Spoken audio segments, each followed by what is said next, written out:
Welcome student to BODMAS banking powered by উটু academia. আশা করি তোমরা ভালো আছো। সামনে পরীক্ষা, নয় নয় করে 3 মাস তো এরকমই চলে গেল। আগামী 2 মাসের মধ্যে আমাদের পরীক্ষা ঢুকছে। এবার হচ্ছে আমরা মেন যেটা টার্গেটটা করব সেটা হলো প্রিলিমস এবং মেন্স। ব্যাংকের পরীক্ষায় আমরা একটা জিনিস জানি, সেটা হলো প্রিলিমস আর মেন্সের মধ্যেই কিন্তু খেলা শেষ। কিন্তু তাই কি? বিভিন্ন যে পদে পরীক্ষা হচ্ছে, যেমন আইবিপিএস, এসবিআই রয়েছে, তোমার বলতে আরবিআই রয়েছে, নাবার্ড, বিভিন্ন রকমের পরীক্ষা। আমরা জানি কি দুটো জিনিস, সেটা হচ্ছে প্রিলিমস আর মেন্স। আর একটা যেটা রয়েছে প্রিলিমস মেন্স ইন্টারভিউ। তো ক্লার্কশিপে পরীক্ষা দিলে আমরা জানি কি প্রিলিমস আর মেন্সের মধ্যে গল্প শেষ হয়ে যায়। তবে আমরা যদি পরীক্ষা দিয়ে থাকি, ধরে নাও পিওর পরীক্ষা, প্রবাসী অফিসার, তাহলে সেখানে কি হয়? আমাদের হয় বলতে প্রিলিমস, মেন্স এবং ইন্টারভিউ। তো আমরা এই কয়েকটা স্টেজ যদি পার করতে পারি তাহলে ব্যাংকের চাকরি আমাদের। তো এই যে কঠিন পরিস্থিতি বা কঠিন একটা সময় চলছে, যেখানে পরীক্ষা নিজের মধ্যে একটা দ্রুত একটা স্পিড ধরেছে, তাহলে আমরা কি ধরেছি সেটা? হ্যাঁ, তো তার জন্য আজকে ভিডিও দেখতে হবে তোমায়, যে আমরা কি করে আজকে কয়েকটা সময়ের মধ্যে চেষ্টা করব যে ব্যাংকিং এর সিলেবাস গুলো, যেটা স্পেশালি আমাদের জেনারেল অ্যাওয়ারনেস মধ্যে ঢুকছে, আমাদের ফাইন্যান্সিয়াল অ্যাওয়ারনেস ঢুকছে, আমাদের কি কারেন্ট অ্যাওয়ারনেস, এই সমস্ত নিয়ে আমরা কয়েকটা সময়ের মধ্যে করে নিতে পারি। তাই বলে আজকে ভিডিওটা তোমাদের গুরুত্বপূর্ণ কেন? বিকজ কয়েকটা সময়ের মধ্যে, সেকশন টাইমের মধ্যে কি করে কোয়েশ্চেন অ্যানালাইসিস করব আর টপিক কি পড়বো। সবচেয়ে প্রথম প্রশ্ন, স্যার কোনো বই পাওয়া যায় মার্কেটে? একদমই নয়।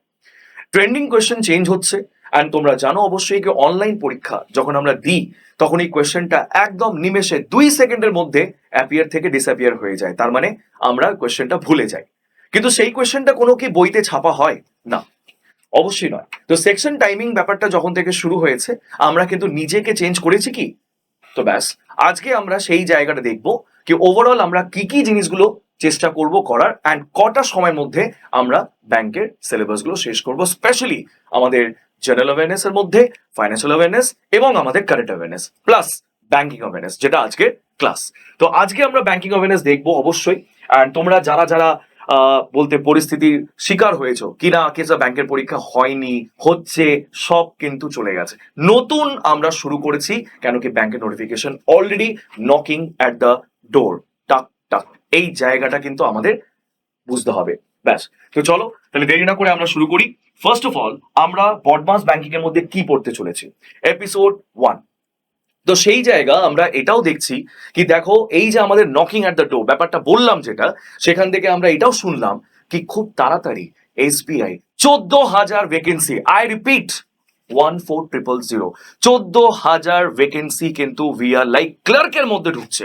ইয়েস স্যার, ক্লার্কের মধ্যে ঢুকছে। অ্যান্ড এই ক্লার্কের মধ্যে আমাদের প্রায় 3,000, 3,000 এই জায়গাটা পিও ঢুকছে।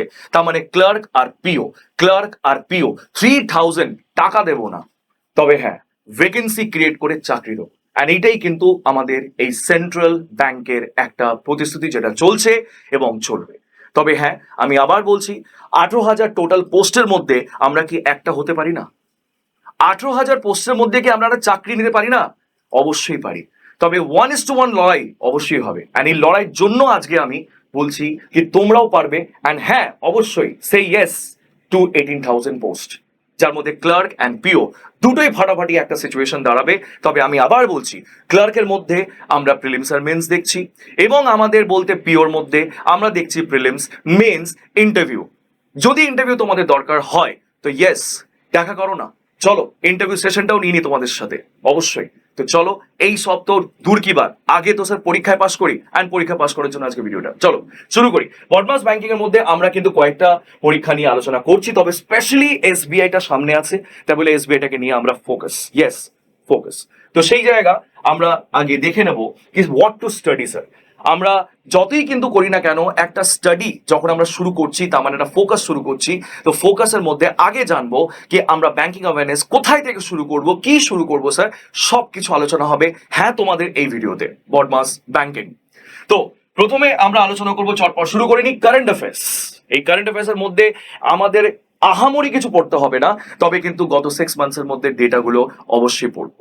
অ্যান্ড এটাই পড়াতে আসছি আমি তোমাদের অমিত শেখাওয়াত স্যার। হ্যাঁ তোমাদের স্যার, এই জায়গাটা আমরা কিন্তু শর্ট এবং টাইমের মধ্যে শেষ করতে চলেছি। মনে হয় তোমাদের পড়াশোনা শেষ হবে কিনা, কিন্তু আমার কথাটা মনে রেখো, এই টাইমের মধ্যে শেষ করানো এই দায়িত্ব আমি নিয়েছি। সেই এবার দেখা যাক ফাইন্যান্সিয়াল ইকোনমিক নিউজ। ফাইন্যান্সিয়াল নিউজগুলো কিন্তু আসতে থাকে যেতে থাকে, কিন্তু এটা নয় কি গত 6 মান্থসের ডেটাগুলো যেটা পড়েছিলাম স্যার, ব্যাংকের ওই পরীক্ষা দিয়েছিলাম, কিন্তু স্যার 0.5-এর জন্য হয়নি। হ্যাঁ, এই 0.5টাই কিন্তু বলছি, এই 0.5, 0.3, 0.2 এর জন্য না খুব কষ্ট হয়। তোমাদের না হতে পারে, আমার তো হয়। তো এই জায়গাটা আমরা আগে দেখবো ফাইন্যান্সিয়াল ইকোনমিক নিউজটা, then after will go to government schemes. Government scheme হচ্ছে অনেক স্টুডেন্ট ছেড়ে দেয় একটা পয়েন্টে, বলে কি স্যার কোন স্কিমটা পড়বো বলুন তো আমি। কিন্তু যদি আমি স্কিমটা একটা জল ভাত করে দিই, যেমন একটা স্কিম সিম্পল বলছি, সোলারের জন্য আমাদের একটা যোজনা আছে সূর্যোদয়া যোজনা, তেমনই আমি বলি এইভাবে পড়বো এলপিজি গ্যাস, স্যার উজ্জ্বলা যোজনা, স্যার লাইট যেটা আমার উপরে পড়ছে স্যার উজালা যোজনা, স্যার আমরা যদি জল দেখি জলধারী যোজনা, স্যার আমরা কিন্তু ব্যাংক অ্যাকাউন্ট দেখি জনধন যোজনা, স্যার আমরা যদি দেখি বলতে ইন্স্যুরেন্সের এই তো প্রধানমন্ত্রী জীবন সুরক্ষা জীবন জ্যোতি যোজনা। তাহলে স্যার এই যে কয়েকটা সেকেন্ডের মধ্যে আমি যদি 5টা যোজনা বলতে পারি, তাহলে অবশ্যই কিন্তু এই সেকেন্ডের মধ্যে তোমরা 10টা যোজনা বলতে পারো। আমি সবসময় নিজেকে ছোট মনে করি এই কারণে, কেন কি বুঝতে পারলে সব সময় ট্রেন্ড চেঞ্জ হয় ব্যাংকের, তো ওই জন্য আমাকেও আপডেট হতে হয়। তো আই থিঙ্ক তুমিও আপডেট হবে, অ্যান্ড আমরা দুজনে মিলে আপডেট হই। চলো তো এবার দেখি নেক্সট কি আছে, স্পোর্টস নিউজ। এই নিউজগুলো কিন্তু আসতে থাকে, বাট স্যার কোন মাসেরটা পড়বো? নেক্সট হচ্ছে স্পোর্টস নিউজ। দেখো মৌ চুক্তি, অনেক জায়গায় ইন্টারন্যাশনাল আন্তর্জাতিক অর্গানাইজেশন কিন্তু আমাদের চুক্তি হয়েছে, সেটা কিন্তু আমাদের কোথায়? তারপর হচ্ছে date extension and target years. এই যে ডেট এক্সটেন্ড হচ্ছে কিসের? এই যে ধরো মিটিং হলো, এসসিও মিটিং হলো আমাদের চায়নাতে, এই যে ফাইন্যান্স কমিশন 16তম নাকি ঢুকছে, এই যে ন্যাশনাল ইনকামের বেস ইয়ার কিন্তু আপডেট হচ্ছে, স্যার এক্সটেনশন ডেট কিন্তু আমাদের কি ইম্পর্টেন্ট নয়? অবশ্যই তাই, সবই পড়বো আমরা টার্গেট ইয়ার্স এর মধ্যে। গ্রান্টস অ্যান্ড ফান্ডিং, অবশ্যই দেখতে পাচ্ছ আমাদের সাইক্লোন আসছে, অ্যান্ড কেন্দ্র সরকার নাকি নানা রকমের কিন্তু রাজ্য থেকে টাকা দিচ্ছে, জাস্ট বিকজ অফ দ্য ওই ক্ষতিপূর্ণ কিছুটা একটা করা যায়, তো সেখান থেকে কি নিউজ আসতে পারে না? অবশ্যই। অ্যান্ড দেন আফটার এই যে আমরা বলবো অ্যাপয়েন্টমেন্টটা কিন্তু খুবই জরুরি। ব্যাংকের মধ্যে অ্যাপয়েন্টমেন্ট না পড়লে আই থিঙ্ক কিন্তু তুমি অ্যাপয়েন্টমেন্ট হিসেবে তুমি মনে রাখতে পারবে, হ্যাঁ কেন কি এটা ইম্পর্টেন্ট একটা সেক্টর চলে আসে। অ্যান্ড রিমেম্বার সেকশন টাইমিং এর উপর না যখন চোখটা যায় না, তখন সত্যি মনে হয় স্যার লাইফের মধ্যে ওই 15 মিনিটসটা যদি স্যার ঠিকঠাক হতো না, তাহলে আজকে আমরা একটা চাকরি করতাম, তাও কি এসবিআই সামনে বেঞ্চে বসে, এই পিও বা ক্লার্ক যাই বা হোক। এই জায়গাটা কিন্তু নিজেকে আগে ঠিকঠাক করো। দেন আমাদের ফার্স্ট টাইম ইভেন্ট যেটা project launch in different states এর মধ্যে হচ্ছে। রিসেন্টলি কিন্তু আমরা শুনেছি কি আমাদের নাকি একটা স্পোর্টস যোজনা হয়েছে, এবং এই যোজনাটা প্রত্যেক স্টেটে চালানো হচ্ছে। তাহলে সেই যোজনাটা রিসেন্ট কোন স্টেটে হয়েছে, লাস্ট 6 মান্থসে কোন স্টেটে হয়েছে? কেননা এই জিনিসগুলোকে একদম জল ভাত করে দেওয়া যায়। এবার হচ্ছে কি সামিটস এন্ড কনফারেন্স, এটা ভেনিউ নাকি হোস্টিং নেশন, সব কিন্তু পড়বো আমরা। Then after difference news days books and authors তো রয়েছেই। তো এই সব জিনিসগুলো যদি আমরা ধরো কয়েকটা ক্লাসের মধ্যে শেষ করে নিই, তাহলে কি এটা কি ভালো নয়? অবশ্যই। দেখো একটা প্রেশার অবশ্যই আছে, ইংলিশ ম্যাথস জিআই একটা নানা রকমের প্রেশার আছে, কিন্তু ওই জিএসটা যদি একটা ওষুধের রূপে তোমাকে যদি খাই দেওয়া হয়, তাহলে আলাদা করে আর কি সময়টা বার করতে হয় না। তার মানে ম্যাথ জিআই ইংলিশের সাথে সাথে এটা কিন্তু যদি চলতে থাকে, তাহলে প্রিলিমসের পর যে মেন্স আসবে তার মধ্যে কিন্তু তোমার 1 মাসও লাগবে না পড়তে। কেন কি তুমি তো জানো প্রিলিমস তো একটা জাস্ট স্টেজ 1, অ্যান্ড স্টেজ 2টা যখন আসে সময় পাই না আমরা। কেন কি আমরা স্যার সময় দিই না। এই সময়ের জন্যই আজকে ক্লাসটা। দেখি কজন তোমরা ইন্টারেস্টেড রয়েছো যে কিভাবে আজকে এই ক্লাসটা করে আমরা স্যার একটা বেনিফিট পাত পেতে চলেছি, how to crack this exam. Clear? চলো এবার এসবিআই স্পেশাল একটা সেশন আমি রাখতে চলেছি, বাট দেন তার আগে আমি অবশ্যই বলবো কি just be with class, and BODMAS banking will present you upcoming যে আমাদের শর্ট যত সব রয়েছে আমাদের এই কারেন্ট অ্যাওয়ারনেস থেকে ফাইন্যান্সিয়াল অ্যাওয়ারনেস, একটা পার্ট বাই পার্ট এপিসোড 1 থেকে 2 অবধি 3 অবধি যাবে অ্যাজ অন। কিন্তু আমি যেটা বললাম কি আমার সময় নেই, সময়টা হচ্ছে অ্যাকচুয়ালি কিন্তু এই কটা সময়ের দিনে আমাদের করতে হবে, because exam is knocking at the door. চলো তো আমরা আগে শুরু করব ওভারঅল ব্যাংকিং ইস্যুস গুলো কি কি আমাদের পড়তে হবে অ্যাওয়ারনেস এর মধ্যে। তো ফার্স্ট অফ অল একটা সিম্পল লজিক বলছি, যেমন ধরো এখানে হিস্ট্রি অফ ব্যাংক লেখা আছে, ঠিক আছে? এই হিস্ট্রি অফ ব্যাংকিং ঢুকছে, এর মধ্যে ঢুকছে কি ফার্স্ট ব্যাংক ইন ইন্ডিয়া, যেমন ব্যাংক অফ হিন্দুস্তান 1770 লঞ্চ হয়েছিল। সিম্পল একটা ভাষায় বোঝা, আমি নন ব্যাংকিং স্টুডেন্ট স্যার, আমি ব্যাংকিং ব্যাপারটা বুঝি না, রাইট? আমি সিম্পলি বুঝতে পারছি কি ফার্স্ট ব্যাংক ইন ইন্ডিয়া যেটা হচ্ছে ব্যাংক অফ হিন্দুস্তান 1770-তে লঞ্চ হয়েছিল। তার মানে আমার প্রশ্ন এখানে কি ফার্স্ট ব্যাংক অফ ইন্ডিয়ার নাম কি, তেমনই আনসারটা এখানে ব্যাংক অফ হিন্দুস্তান হবে। জাস্ট একদম শর্ট ট্রিক্স গুলো মনে রাখবে। ফার্স্ট মডার্ন ব্যাংক হিসেবে আমরা প্রেসিডেন্সি ব্যাংক দেখছি। আচ্ছা প্রেসিডেন্সি ব্যাংক স্যার আমরা কি জানি স্যার, তিনটে ব্যাংক নিয়ে আলোচনা হয়েছিল। আর এই তিনটে ব্যাংক যদি জানতে চাও ভিডিওর শেষ অবধি থাকো, অবশ্যই বলবো প্রেসিডেন্সি ব্যাংক কি করে হলো। তবে এই যে আমাদের নেক্সট ইম্পেরিয়াল ব্যাংক হচ্ছে অ্যাকচুয়ালি কিন্তু পরের নাম এসবিআই, যার পরীক্ষার এখন এই মুহূর্তে বেরোতে চলেছে 18,000 post. Don't actually forget class, এই পরীক্ষাটা আমাদের একটা লাইফ লাইন, ঠিক আছে। ব্যাংকের কিন্তু এতদিন থেকে অ্যাক্টিভনেস, এবার আমরা বুঝতে পেরেছি যে কেন ব্যাংক আমাদের পোস্ট ওয়াইজ বার করছেন, টাইম কেন দেয় না, বিকজ ওরা জানে যে সমস্ত স্টুডেন্টরা আই থিঙ্ক তারা পড়াশোনা করছে, তাই বলেই কিন্তু পরীক্ষাটার সময় কিন্তু ওরা দেয় না। আর তোমরা যদি ওই সময়টা না ইউজ করো তাহলে আগামী কিন্তু এই পরীক্ষার জন্য কিন্তু তুমি লেট হয়ে যাচ্ছ। রিমেম্বার, সময় কিন্তু যাচ্ছে। নেক্সট, তো এই যে ইম্পেরিয়াল ব্যাংকের নাম যে আমার শুনলাম এসবিআই, বিকেম এসবিআই কোন সালে? 1955 সালে। তাই এই কটা পয়েন্টের মধ্যে আমরা চারটে জিনিস দেখলাম। এই প্রথম ব্যাংকের নাম কি? হিন্দুস্তান 70 সালে মানে ওপেন হয়েছিল। ফার্স্ট মডার্ন ব্যাংক হিসেবে প্রেসিডেন্সি ব্যাংকে দেখছি। দেন ইম্পেরিয়াল ব্যাংকের নাম হচ্ছে এসবিআই, এন্ড এসবিআই জাতীয়করণ হয়েছে কত সালে? 1955। অ্যান্ড দেন আমাদের 14খানা ব্যাংক জাতীয়করণ হয়েছে কোন সালে? ইয়েস স্যার, আমাদের 14 ব্যাংক আমাদের কোন সালে? 1969। এবং 6টা ব্যাংক হয়েছে কত? 1980। তার মানে এই কটা সরকারি ব্যাংকগুলো দেখে মনে হচ্ছে স্যার আমি তো বুঝতে পারছি না কোন ব্যাংকে কিভাবে পড়বো। অবশ্যই সেই তার জন্যই বলছি কি ক্লাসটা শেষ অবধি দেখো, কেন কি এটা জাস্ট একটা হিন্ট দিলাম, কেন কি হিন্টটাকে এক্সপ্লেন করতে আমি অবশ্যই কিন্তু এখানে রয়েছি। তবে হ্যাঁ, এটা কিন্তু একদম বলতে সেকেন্ড হাফ দা ভিডিওতে আমি শো করব। আপাতত তুমি একটা শর্ট ওয়েতে দেখে নাও কি কি ব্যাপার আছে।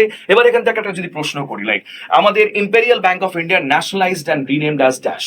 দেখো এই ডেটাগুলো পড়ে যদি আমি আনসার দিতে পারি তাহলে এর মধ্যে আর কি তোমার প্রবলেম, আর কি সমস্যা? অবশ্যই নেই। তো জাস্ট স্টাক কি এই জায়গাটা স্যার আমাদের কিন্তু পার্ট আছে, এই পার্টটা পড়বো, আনসার দেবো, দ্যাটস ইট। ঠিক আছে, তো সেখানে উত্তরটা কি হবে স্যার? উত্তরটা আমাদের এখানে দাঁড়াচ্ছে কি বলতে এসবিআই। সবাই বুঝতে পারছে স্যার এসবিআইটা হবে আনসারটা। রিজন কেন কি এসবিআই আগের নাম কি ছিল? ইম্পেরিয়াল। অ্যান্ড আমাদের নাকি ইম্পেরিয়াল ব্যাংক যে নামটা চেঞ্জ হলো এসবিআই কোন সালে? 1955 সালে। অ্যান্ড বলতে গেলে এই যে আগামী ব্যাংক 14খানা ব্যাংক জাতীয়করণ হয়েছে 1969 সাল, অ্যান্ড 6খানা ব্যাংক হয়েছে 1980। দ্যাটস ইট, এইটা তো পার্ট। তো চলো চটপট এরকমই ইন্টারেস্টিং কোশ্চেন আমরা দেখে নিই, ওপরে পড়বো নিচে আনসার দেবো। Let's see difference between the bank and NBFC. এরকমই কিছু একটা পার্ট থাকলো। এবার স্যার ব্যাংক তো আমরা জানি, হোয়াট অ্যাবাউট দ্য এনবিএফসি? দেখো ব্যাংক কিন্তু ব্যাংক আর এনবিএফসির মধ্যে পার্থক্য আছে। কি পার্থক্য? দেখো আমি যদি ব্যাংকের এক্সাম্পল নিই, কি নাম? এসবিআই হতে পারে স্যার, হতে পারে পাঞ্জাব ন্যাশনাল ব্যাংক স্যার, হতে পারে বিভিন্ন ব্যাংক, তাই তো। কিন্তু ব্যাপারটা হচ্ছে এনবিএফসিটা কি sir? Non banking financial company. Non banking financial কোম্পানিটা কি স্যার? এটা অ্যাকচুয়ালি কিন্তু লাইসেন্স বাই দ্য আরবিআই, কিন্তু এরা ডিপোজিট নিতে পারে না। বেসিক্যালি এরা ব্যাংকের অনেক ফিচার্স গুলো এর মধ্যে তুমি পাবে না। তবে হ্যাঁ, লোন দেবে অবশ্যই। নামটা তুমি শুনেছো, তোমার বাড়ির পাশেই থাকতে পারে। নাম হচ্ছে মাহিন্দ্রা ফাইন্যান্স, নাম হচ্ছে মুথুট ফাইন্যান্স, নাম হচ্ছে তোমার বলতো বাজাজ ফাইন্যান্স। এই সমস্ত ফাইন্যান্সিয়াল ইনস্টিটিউশনস গুলো আমরা কিন্তু এনবিএফসি বলতেই পারি। In fact state bank of India life insurance একটা বার করেছে, এসবিআই লাইফ বলে। হ্যাঁ স্যার, ওটাও কিন্তু একটা রকমের NBFC. Then after SBI mutual ফান্ডও কিন্তু তুমি দেখবে বার করেছে। তার মানে এইটা হচ্ছে পার্ট অফ দ্যাট। বাট হ্যাঁ, ব্যাংক কিন্তু ব্যাংক হয়, ব্যাংকের মধ্যে এই সমস্ত ইন্স্যুরেন্স, এই সমস্ত বলতে ফাইন্যান্সিয়াল ইনস্টিটিউশন পাওয়া যায় না। Bank different thing, NBFC different thing. Clear? এবার এই জায়গাটা স্যার দেখবো যেটা আমি তোমাকে বললাম একটু আগে, কি সেটা? Bank accept the demand deposit. What is the demand deposit sir? এই ডিমান্ড ডিপোজিটের মনে রাখবে দুটো অ্যাকাউন্ট হয়, একটা হচ্ছে স্যার সেভিংস অ্যাকাউন্ট, একটা হচ্ছে কারেন্ট অ্যাকাউন্ট। এই সেভিংস অ্যাকাউন্ট কারেন্ট অ্যাকাউন্টের মধ্যে টাকা আমরা বার করতে পারি within no time sir, within no time. Yes I repeat, within no time. তার মানে সেভিংস অ্যাকাউন্টে তুমি টাকা রাতে 12টার পরেও বার করতে পারো। তার মানে ডিমান্ড ডিপোজিট দুটো অ্যাকাউন্টকে নিয়ে চলে। এনবিএফসি কিন্তু ক্যানট, কি বলছে? Issue checks. Y?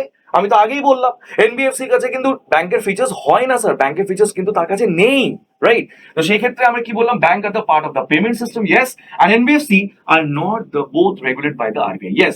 That means কি আমাদের এই যে তুমি বলো ব্যাংক এবং এনবিএফসি দুটোরই আমি বলতে গেলে ডিপার্টমেন্ট হিসেবে হেড কাকে দেখি?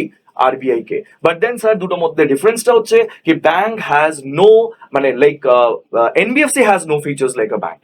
ক্লিয়ার? তো ব্যাস এই কটা পয়েন্ট বললাম। And back to the answer question, which of the following is not allowed for এনবিএফসিস?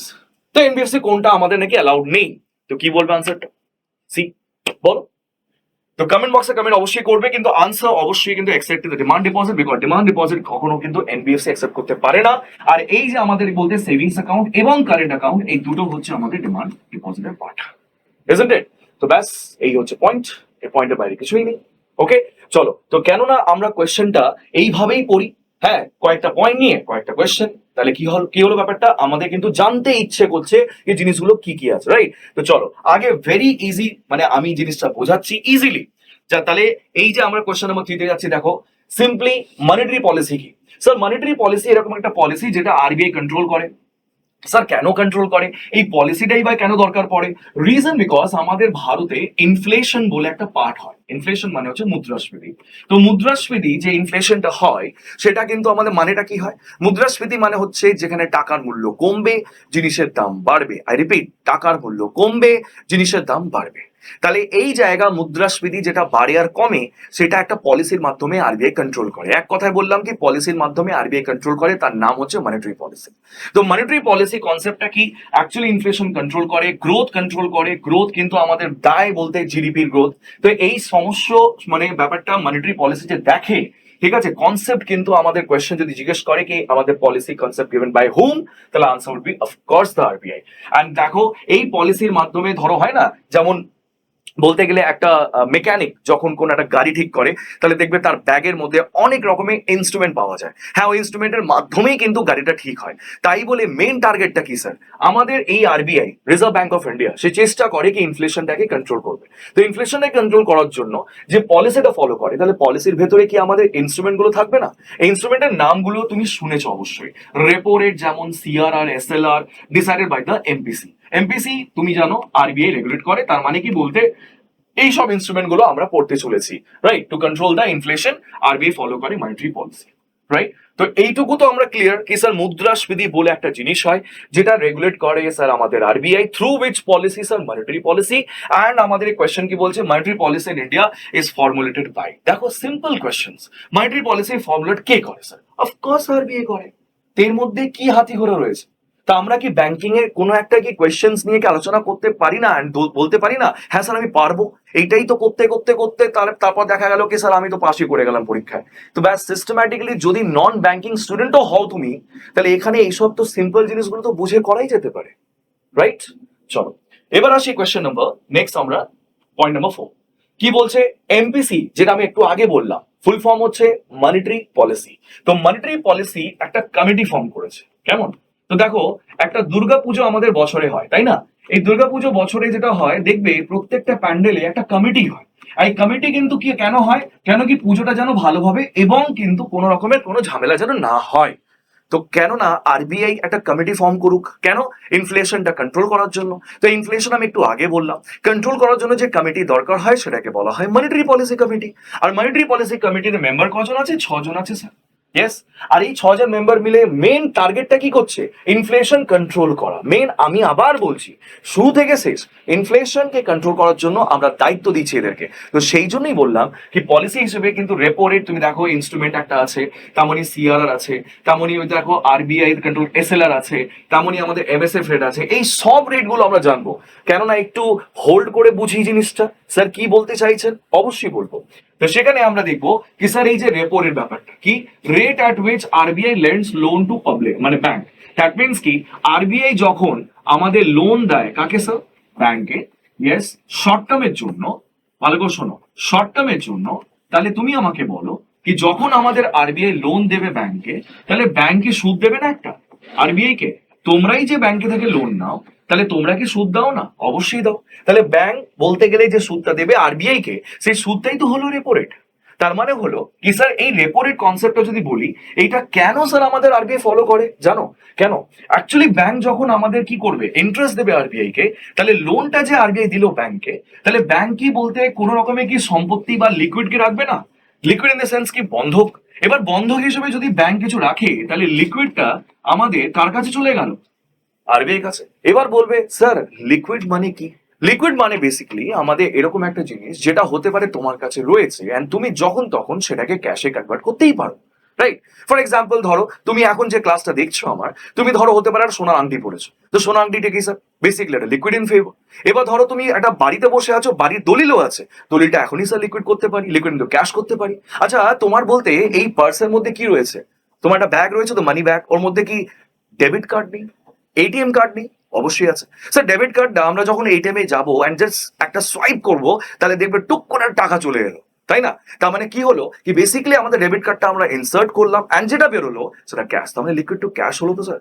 তার মানে এরকমই কিছু জিনিস যেটা ব্যাংকের কাছেও থাকে, তোমার কাছে যেমন আছে ব্যাংকের কাছেও থাকে। তো ব্যাংক কি করে, লিকুইডটা কিন্তু কার কাছে চলে গেল, আরবিআই কাছে।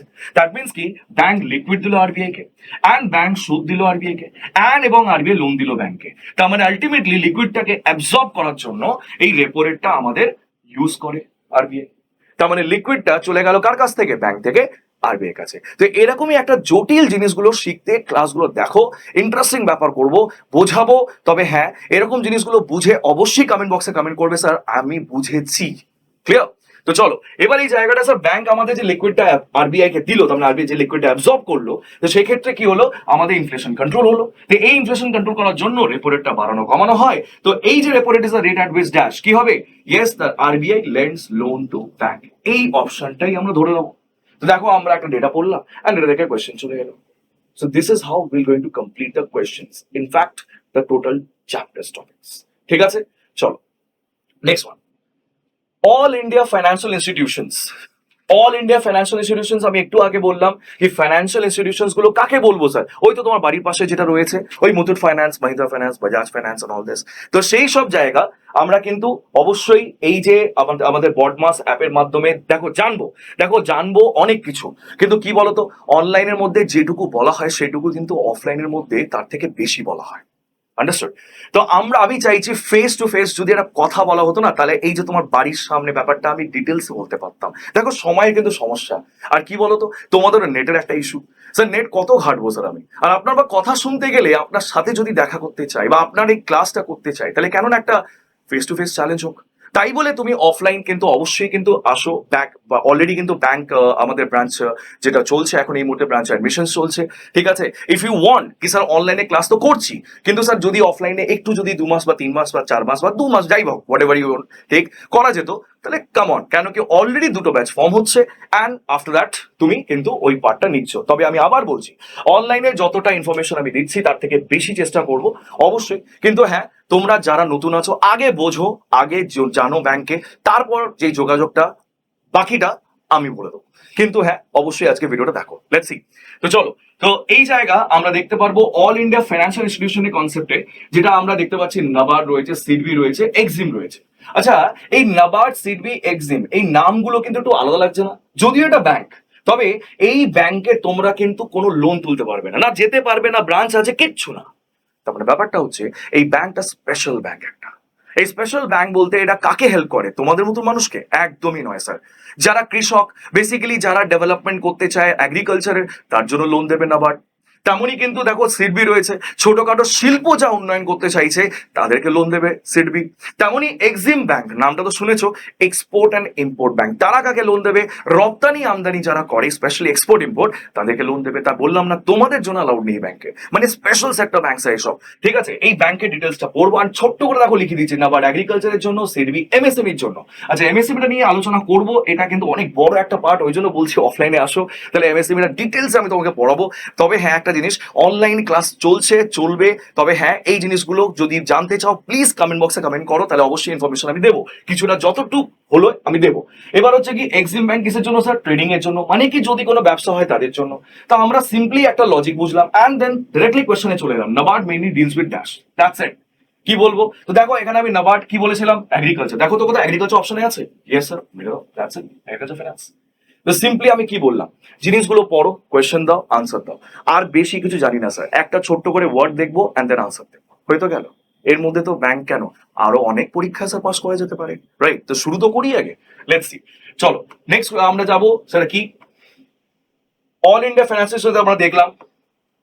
তারপর দেখবো আরবিআই ফাংশনস গুলো। আরবিআই কি কি কাজ, দেখো রিজার্ভ ব্যাংক অফ ইন্ডিয়া একটা সেন্ট্রাল ব্যাংক, সে কি কাজ করতে পারে স্যার? সে হতে পারে তোমার মুদ্রাস্ফীতি কন্ট্রোল করবে। কি করে কন্ট্রোল করবে? টাকার পরিমাণ ছাপাবে, কখনো ছাপাবে না। কখনো কিন্তু হতে পারে লোন বলতে ইন্টারেস্ট বাড়িয়ে দেবে যেন তুমি লোন না নিতে পারো। তেমনই ধরো আমাদের দেশের মধ্যে টাকার পরিমাণটা বাড়ছে আর কমছে, সমস্ত কিছু দেখো আমি যা বলে দিলাম সেটা এখানে আছে। ব্যাংকার্স টু দ্য গভর্নমেন্ট, তার মানে গভর্নমেন্টের সবচেয়ে বড় ব্যাংক কে স্যার? আরবিআই। তেমনই সমস্ত ব্যাংকের ডিপার্টমেন্টের হেড কে? ব্যাংক হিসেবে আরবিআই স্যার। তাহলে আরবিআই হচ্ছে গভর্নমেন্টের জন্য একটা ব্যাংক। সমস্ত ব্যাংকের একটা ব্যাংকার। কারেন্সি ইস্যু তার মানে টাকা ছাপায়, এবং নাকি ক্রেডিট কন্ট্রোল করে। ক্রেডিট মানে হয় স্যার লোন, লোন কন্ট্রোল করে। তো দেখো এই ছোট্ট ওয়ার্ডের মধ্যে আমি যদি পড়াশোনা করে আনসার আসতে পারি, হু ইস্যু কারেন্সি ইন ইন্ডিয়া, তাহলে আনসার তো যে কেউ দিয়ে দেবে স্যার, অবশ্যই কিন্তু আমাদের আরবিআই। তো কেমন লাগছে স্যার, একটা টপিক আমরা জাস্ট নিলাম, এই টপিকের মধ্যে ছোট্ট করে দুটো ওয়ার্ড জানলাম অ্যান্ড আনসার দিয়ে দিলাম, এইটাই তো করে আস্তে আস্তে সিঁড়িটা চাপবো, রাইট? চলো এবার আসি নেক্সট কি, সেটা হলো priority sector lending. Priority sector lending basically কি হয় স্যার, তোমাদের জানা উচিত এটা। ফর এক্সাম্পল, আমি যদি বলি ক্লাস কি, ধরো তোমরা এডুকেশন এডুকেশন হিসেবে লোন নিতে চাইছো, কোথায়? লাইক ব্যাংকে। তাহলে ব্যাংকের মধ্যে যদি যাও, তাহলে লোন দেওয়ার দায়িত্বটা কার? অবশ্যই কিন্তু আমাদের ব্যাংকের।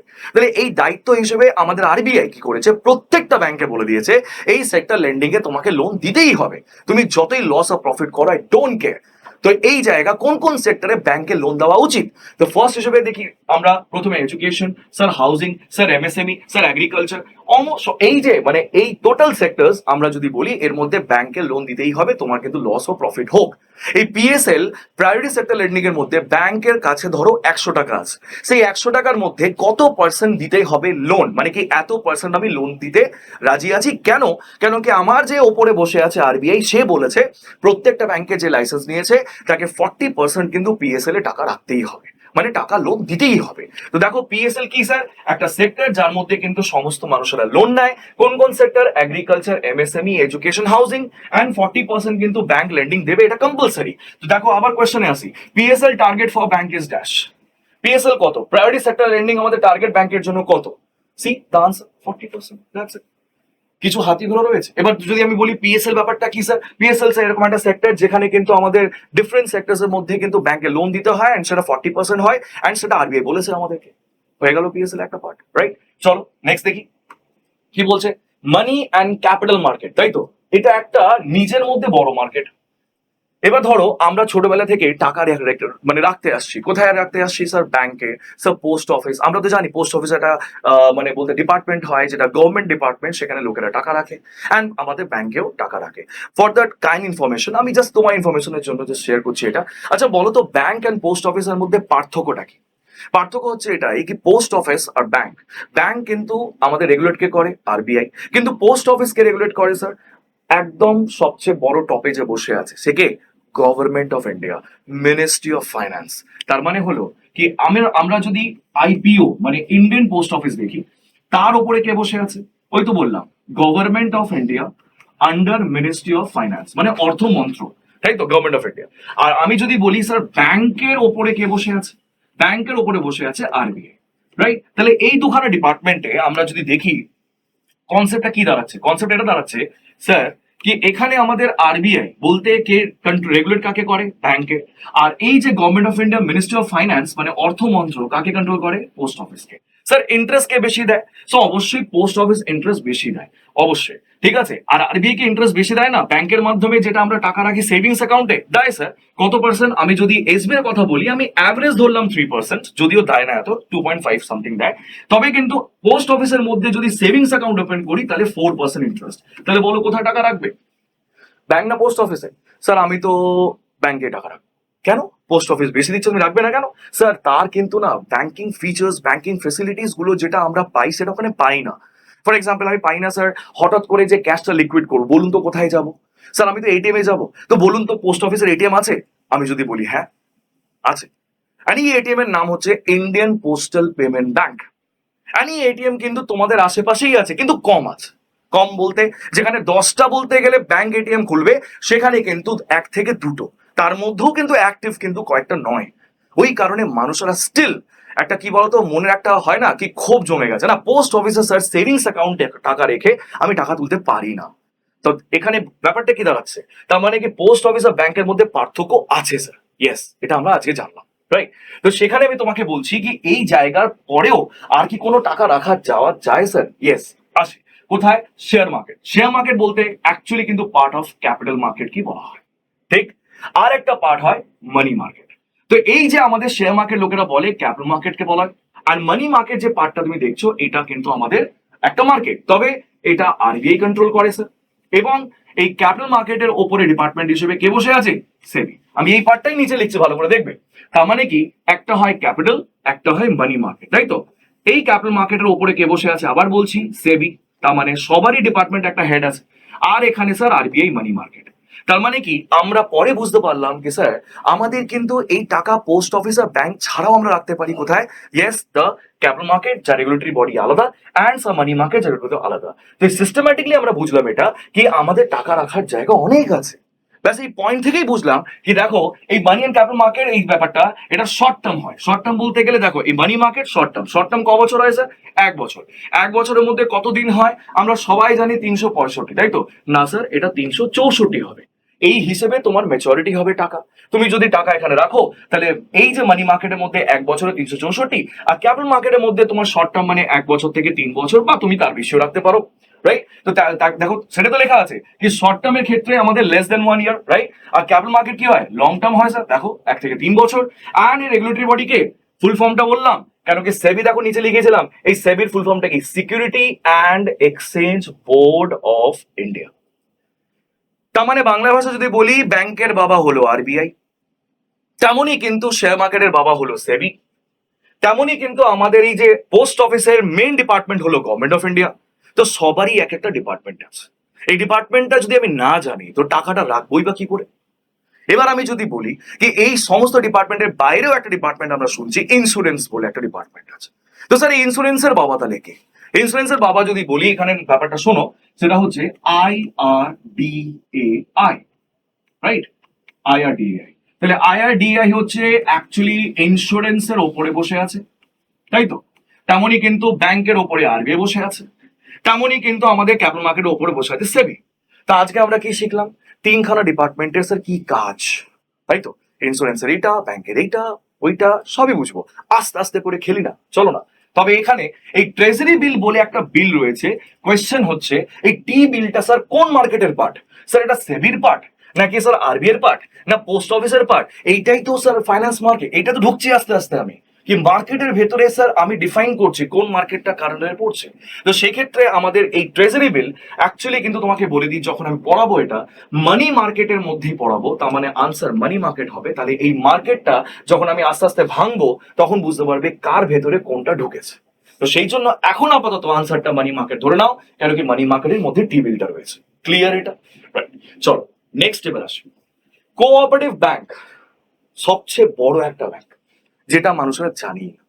তোমার আশেপাশেই দেখবে ব্যাংকের নামগুলো, যেমন রানাঘাট কোঅপারেটিভ ব্যাংক, যেমন রয়েছে নৈহাটি কোঅপারেটিভ ব্যাংক, যেমন রয়েছে শিয়ালদা কোঅপারেটিভ ব্যাংক। স্যার এই কোঅপারেটিভ ব্যাংকের পরীক্ষাটা কে নেয় বলুন তো? স্যার এটাই তো বলছি, পরীক্ষার ব্যাপারটা তাকে জানো। স্যার এই কোঅপারেটিভ ব্যাংক কনসেপ্টটা যদি আমি তোমাকে রাখি সামনে, এই কোঅপারেটিভ ব্যাংকের রেগুলেটরি বডি হিসেবে যদি বলি, নাম কি জানো? কেউ নেই। তাহলে স্যার পরীক্ষাটা কে নেয়? State government. তার মানে কি বিভিন্ন রাজ্য সরকার যে রয়েছে, রাজ্য সরকার নিজস্ব একটা তকমা দেখে কোঅপারেটিভ ব্যাংকের পরীক্ষাগুলো নেয়। তো স্যার এই কোঅপারেটিভ ব্যাংকের পরীক্ষাটা কি স্যার আমরা দিতে পারি? দেখো দিতে তো পারো, কিন্তু কি বলতো একটা সিস্টেম্যাটিক এসবিআই যেমন নেয়, যেমন আইবিপিএস নেয়, যেমন রিজার্ভ ব্যাংক অফ ইন্ডিয়া নেয়, যেমন নাবার্ড নেয়, তেমন কোঅপারেটিভ ব্যাংক নেয় না স্যার। বুঝলে? এবার এই কোঅপারেটিভ ব্যাংকের ব্যাপারটা একটু সাইডেই রাখি। তবে হ্যাঁ এই সমবায়ী ব্যাংকগুলো যারা তুমি আশেপাশে দেখছো, এই ব্যাংকের ব্যাপারটা একটু দেখি না। কি স্যার এখানে টাকা রাখলে চুরি হয়ে যাবে না তো? অবশ্যই দেখবো। স্যার কোঅপারেটিভ ব্যাংক যে আরবান এন্ড রুরাল হয় স্বাভাবিক, এই যে বললাম রানাঘাট, স্যার এটা রুরাল সাইড চলে গেল। স্যার শিয়ালদা হয়ে গেল কোঅপারেটিভ ব্যাংক। তুমি যদি নিজের মোবাইলে একটা গুগলে গিয়ে সার্চ করো কি basically list of cooperative bank, তুমি যেখানে থাকো দেখো আশেপাশেই কিন্তু একটা ব্যাংকের লিস্ট চলে আসবে। তার মানে ওই ব্যাংকের মধ্যে ভিড় কখনো হয় দেখেছি কি? না। কেন দেখিনি? এইসব জিনিসগুলো জানো। আরে পড়াশোনা কি শুধু কি পরীক্ষার জন্য হয় নাকি? না। তো এই জায়গা কোঅপারেটিভ ব্যাংকের মধ্যে বলছি এই কোঅপারেটিভ সেকশন একটা আছে সোসাইটি অ্যাক্ট, এটা কিন্তু সার্ভিস লোকাল নিডস এর জন্য হয়। সার্ভিস লোকাল মানে কি ছোটখাটো নিডস এর জন্য হয়। আর এর মধ্যে বেতন যা হয় তার মধ্যে তো চুনোপুটিরাও করে দেয়। তা আমার মনে হয় এই পরীক্ষাটাকে সাইডেই রাখি। অ্যান্ড বাকি সব বড় সড়ো পরীক্ষা যার মধ্যে স্যালারি স্যার মিনিমাম 80,000-এর উপরে হয়, তাহলে কেন না সেটাই টার্গেট করি। তো এই জন্য কোঅপারেটিভ ব্যাংক আলাদা হয় স্যার, সেটাকে একটু আলাদাই রাখো। তবে হ্যাঁ এটা কিন্তু কোঅপারেটিভ অ্যাক্টের মাধ্যমে রেজিস্টার্ড হয়। এবার যদি কোনো ব্যাংক রেজিস্টার্ড না হয় তাহলে তুমি দেখো এবার কোনটা আছে কোনটা নেই, রাইট? তো সেক্ষেত্রে কোঅপারেটিভ ব্যাংক আর রেজিস্টার্ড আন্ডার ড্যাশ অ্যাক্ট। কোন act sir? Of course cooperative act, তাই তো? আর এই অ্যাক্টটা কিন্তু ক্লাস 1912 সালে লঞ্চ হয়েছিল, রাইট? তবে কিন্তু এই অ্যাক্টের ব্যাপারটা যদি থাকে ব্যাংক তাহলে ওকে, যদি অ্যাক্ট না থাকে তাহলে ব্যাংক নট ওকে। এবার এত ঝামেলায় যাবো কেন? তো থাক না, একটু ডিটেলসে পড়াশোনা করে নি স্যার, এটা এখান থেকে যদি কোনো প্রশ্ন আসে তাহলে এটা না হয় আমি করে দিলাম, কিন্তু এর মধ্যে পরীক্ষাটা দেওয়াটা অ্যাভয়েড করো। আমি বলছি তোমার, ইয়েস, আমি তোমাদের অমিত স্যারই বলছি, কোঅপারেটিভ সোসাইটি ব্যাপারটা এই সমস্ত এটা অ্যাভয়েড করো। আমি এইসব পড়াতে আসিনি, আমি আসছি তোমার SBI, IBPS, RBI, NABARD, insurance, SEBI এইসব নিয়ে আলোচনা করবো, রাইট? তা একটু ওপরের থিঙ্কিংটা থাকতে হয়, তাই না? চলো নেক্সট ওয়ান। এবার আসি টাইপস অফ ব্যাংক অ্যাকাউন্ট। আমরা সবাই জানি হাজারো হাজারো মানুষেরা বলতে সেভিংস অ্যাকাউন্ট কিন্তু খুলছে, যেটা তুমিও খুলেছো। অ্যান্ড সেভিংস অ্যাকাউন্টের মধ্যে স্যার ইন্টারেস্ট কিন্তু খুবই কম দেয়, লাইক আমাদের সবচেয়ে লো ইন্টারেস্ট। সো লো ইন্টারেস্ট দেয় কেন, ব্যাপারটা বোঝো। একটা সিম্পল ব্যবসার রূপে যখন ব্যবসায়ীরা ব্যবসা করে কি করে, একটা সিম্পল কোনো জিনিস রেখে দেয় সামনে, দোকানের সামনে, যেটা দেখে মানুষেরা ঢোকে, অ্যান্ড যেই ঢোকে তারপর ওকে বোঝায় কি দেখো এই জিনিসগুলো কিন্তু থাকছে, তাই না? তাহলে সেভিংস অ্যাকাউন্ট এরকম একটা অ্যাকাউন্ট যেটা ব্যাংক কিন্তু অফার করে। এবার করার পর তুমি ব্যাংক অ্যাকাউন্ট খুললে, অ্যাকাউন্টটা এনজয় করছো, অ্যাকাউন্টে টাকা রাখছো, সবকিছু রাখছো। পরবর্তীকালে যখন তোমার কাছে টাকা আসবে, তাহলে কি তুমি এটা মনে করবে না কি যে ব্যাংকের মধ্যে 10 বছর টাকা রেখে এলাম, সেই ব্যাংকেই কিন্তু আদার ডিপোজিট খুলি। আদার ডিপোজিট বলতে current account, fixed deposit, RD. তাহলে এটাই হয় সেভিংস অ্যাকাউন্টের একটা পারপাস, তোমাকে আমি ওপেন বলছি, এটা ব্যাংক এটাই করে। আলটিমেট এটা বিক্রি করে, প্রোডাক্ট বিক্রি করে। তার মানে সেভিংস অ্যাকাউন্টের মাধ্যমে কাস্টমার্স গুলোকে নিয়ে আসে, অ্যান্ড এই কাস্টমার্সকে সার্ভিস দেয়, অ্যান্ড সার্ভিস দেওয়ার পর সে বোঝায় কি দেখো আমাদের ব্যাংকের মধ্যে এই ফিচার্স রয়েছে, তুমি কিন্তু যদি চাইছো তাহলে টাকা রাখতে পারো, we are like a best service player in the India. এই জায়গা থেকে ব্যাংক করে কাজগুলো। তবে ম্যাক্সিমাম স্টুডেন্টরা সেভিংস অ্যাকাউন্টটা ওপেন করে যেখানে সবচেয়ে কম ইন্টারেস্ট পায়। আমি একটু আগে বললাম পোস্ট অফিসে বেশি আছে, যাও না ওখানে ইন্টারেস্ট মানে লোন বলতে এই সমস্ত অ্যাকাউন্ট খোলো না। তোমার যদি মনে হয় কি 4% ইন্টারেস্ট বেশি পাচ্ছি, না স্যার যাবো না, কেন ফিচার্স গুলো কিন্তু খুব একটা বেশি ভালো নয়, তার মানে ফিচার্সও ভালো নেবে, হ্যাঁ, আর প্লাস তুমি চাইবে কি সার্ভিসও ভালো হোক। তো সেই হিসেবে তোমাকে তো একটু মেনটেন করতে হবে, স্যার ঠিক আছে লসে আছি কিন্তু স্যার ভালো সার্ভিস তো পাচ্ছি, ফাইন। চলো এবার আসি, নেক্সট হচ্ছে কারেন্ট অ্যাকাউন্ট। কারেন্ট অ্যাকাউন্ট কারা খোলে স্যার? বিজনেসম্যানরা। তার মানে কি বিজনেস ম্যান মানে কি ব্যবসায়ীরা যারা ব্যবসা করে। তাহলে এই যে খাতা বলতে গেলে একটা অ্যাকাউন্টে ট্রানজেকশন করে, ধরো একটা ব্যবসায়ী অন্য ব্যবসায়ীকে পে করলো, তাহলে এই অ্যাকাউন্টে রেকর্ড থাকবে, একটা কারেন্ট অ্যাকাউন্টে আমাদের রেকর্ড হয়। তবে হ্যাঁ, এখানে কিন্তু কোন রকমের ইন্টারেস্ট আমরা দেখিনি ব্যাংক দেয় যে। তার মানে বলে দেয় ব্যাংক দেখো তোমরা তো আলটিমেট তো ইন্টারেস্ট তো কোনো ঝামেলাই নেই, তোমরা তো পেমেন্ট করছো, একজন নিচ্ছে একজন দিচ্ছে, তো এর মধ্যে কেন বা ইন্টারেস্ট দেবো আমরা। তো মনে রাখবে সেভিংস অ্যাকাউন্টে ইন্টারেস্ট হয় সবচেয়ে কম হয়, তবে কারেন্ট অ্যাকাউন্টে ইন্টারেস্ট হয় না, কেন কি বিজনেসম্যান এরা ওপেন করে, তাই তো। চলো নেক্সট এবার আসি ফিক্সড ডিপোজিট। ফিক্সড ডিপোজিট কি স্যার? অ্যাকচুয়ালি এরকম একটা ডিপোজিট সবচেয়ে হাই ইন্টারেস্ট দেয়, আর এই ইন্টারেস্টটা আমাদের নাকি সমস্ত ব্যাংক অ্যাকাউন্ট থেকে বেশি থাকে। তবুও মানুষেরা টাকা রাখে না, বলে স্যার লং টার্মে কে করবে, লং টার্মে টাকা রাখলে কে যাবে। যেমন ব্যাংকের পরীক্ষায় স্যার আমরা পরীক্ষা দিচ্ছি, 3 মাসে যখন হয়ে যাচ্ছে স্যার অন্য পরীক্ষাতে যাবো কেন আমি। এটাই তো তোমাদের একটা মানে থিঙ্কিং, ভাবনা চিন্তা, তাই না? ব্যাংকের মধ্যে ঢোকার আগে কি স্যার এই তো একটা পরীক্ষা 3 মাসের মধ্যে হয়ে যায়, ইন্টারভিউ হয়ে যাচ্ছে স্যার, প্রিলিমস মেন্স হয়ে যাচ্ছে, আর জয়নিংও পেয়ে যাচ্ছি। তাহলে আমি যে এই যে আজকে ক্লাসটা নিচ্ছি কিসের জন্য? আমরা করছি কি স্যার, যারা যারা ব্যাংকে ইন্টারেস্ট, তাহলে চলে আসো অ্যান্ড ব্যাংক ব্যাপারটা দেখো। শর্ট টার্মের মধ্যে যদি প্রফিটটা বেশি হয় তাহলে তো আদার্স কিন্তু আরো বেশি প্রফিট আছে। এবং ব্যাংকে কিন্তু স্যার আমরা সিলেবাস যদি দেখি, আদার্স কিন্তু কোর্সেও কিন্তু আদার্স এক্সামেও সেম সিলেবাসই আছে। তাহলে যদি আমরা সিলেবাসটা যদি একটু মেলাই, তাহলে মোটামুটি আমরা ওই পয়েন্টে রিচ করে যাচ্ছি যে পয়েন্টে টার্গেট আমাদের রয়েছে, রাইট? তো সেই হিসেবে আমরা দেখছি কি স্যার আমাদের রেকারিং ডিপোজিট মানে আরডি, আরডি এই ডিপোজিট কারা করে? যারা রেকারিং টাকা রাখতে চায়, মানে মাসে মাসে টাকা রাখে, বছরে 2 বার রাখে, বছরে 3 বার নয়, বছরে 12 মাসই যারা টাকা রাখে তারা আরডি অ্যাকাউন্ট খোলে। তো এই সব ইন্টারেস্ট গুলো বা এই সব অ্যাকাউন্ট গুলো তুমি যদি দেখো একটা ব্যাংকে আছে, তাহলে ইয়েস ওই ব্যাংকটি কিন্তু কমার্শিয়াল ব্যাংক। আমি আবার বলছি, এই চারটে কিন্তু যদি আমাদের অ্যাকাউন্ট তোমার বলতে একটা ব্যাংকে রয়েছে, তাহলে বুঝে নাও কি সেটা কমার্শিয়াল ব্যাংক, মানে বাণিজ্যিক ব্যাংক। ঠিক আছে? তো স্যার আমাদের পোস্ট অফিসের মধ্যে তাহলে কি এই চারটে অ্যাকাউন্টের মধ্যে কি চারটে অ্যাকাউন্ট নেই? না, একদম ভুল। পোস্ট অফিসের মধ্যে ছোটবেলা থেকে দেখে আসছি আমরা, সেভিংস অ্যাকাউন্ট আছে, হ্যাঁ না? সেভিংস অ্যাকাউন্ট আছে, হ্যাঁ না? হ্যাঁ আছে। স্যার আমাদের ওই কি বলে ফিক্সড ডিপোজিট অ্যাকাউন্ট আছে, হ্যাঁ স্যার আছে। আছে স্যার আরডি মানে রেকারিং ডিপোজিট আছে। তো স্যার কোন অ্যাকাউন্টে নেই? অ্যাকাউন্ট যেটা নেই সেটা হচ্ছে কারেন্ট অ্যাকাউন্ট। হ্যাঁ স্যার, কারেন্ট অ্যাকাউন্ট নেই স্যার। তাই বলে তাকে ব্যাংকিং এর লাইসেন্স আমরা দিইনি। মোটামুটি তারা চলছে under government of India, ministry of finance বলে। তোমাকে যদি কেউ জিজ্ঞেস করে আচ্ছা বলো তো ব্যাংক আর পোস্ট অফিসের মধ্যে কোথায় ডিফারেন্সটা, তুমি তাহলে বলতে পারবে এবার স্যার ব্যাংকের মধ্যে 4টে অ্যাকাউন্ট থাকে আর আমাদের পোস্ট অফিসের মধ্যে 3টে অ্যাকাউন্ট থাকে, যেটা থাকে না সেটা কারেন্ট অ্যাকাউন্ট থাকে না। ওই জন্য স্যার আমরা কিন্তু পোস্ট অফিসটাকে পুরোপুরি ব্যাংক বলতে পারি না। ক্লিয়ার এটা? চল এবার আসি নেক্সট। আচ্ছা, লাস্ট কোয়েশ্চন দেওয়া হলো না, তো which account is best for daily transaction? তো দেখো ডেইলি ট্রানজেকশন বলেই দিয়েছে যখন, তাহলে আরডি অ্যাকাউন্টটাই হবে। কেন কি দেখো আমি বলেছিলাম কি বারবার যদি টাকা রাখতে চাও তাহলে কাম টু দ্য আরডি, আর যদি একবারে বছর রাখতে চাও তাহলে কাম টু দ্য এফডি, বা হতে পারে তুমি যদি মনে হয় কি স্যার আমি 6 মাস অন্তর অন্তর যাবো টাকা রাখতে, তাহলে come to the savings account. আর এখানে বলেছে ডেইলি, তাহলে উত্তরটা হবে option number B, RD. Clear? চল নেক্সট এবার আসি নেগোশিয়েবল ইনস্ট্রুমেন্ট। নেগোশিয়েবল ইনস্ট্রুমেন্ট মানে কি স্যার? এরকম একটা পেপার, যে পেপারের মাধ্যমে আমি ধরো তোমাকে লিখে দিলাম কি তুমি আমাকে 2 লাখ টাকাটা দাও, আমি তোমাকে হতে পারে 3 বছর পর 10 বছর পর তোমাকে আমি কিছুটা ইন্টারেস্ট সমেত দিয়ে দেবো। এই যে একটা চুক্তি হয়ে গেল তোমার আমার, এইটাই হচ্ছে স্যার একটা প্রমিসারি নোট। কি বলবে এটা? P notes. তার মানে কি আমরা প্রমিসারি প্রমিস করছি এক অন্যকে।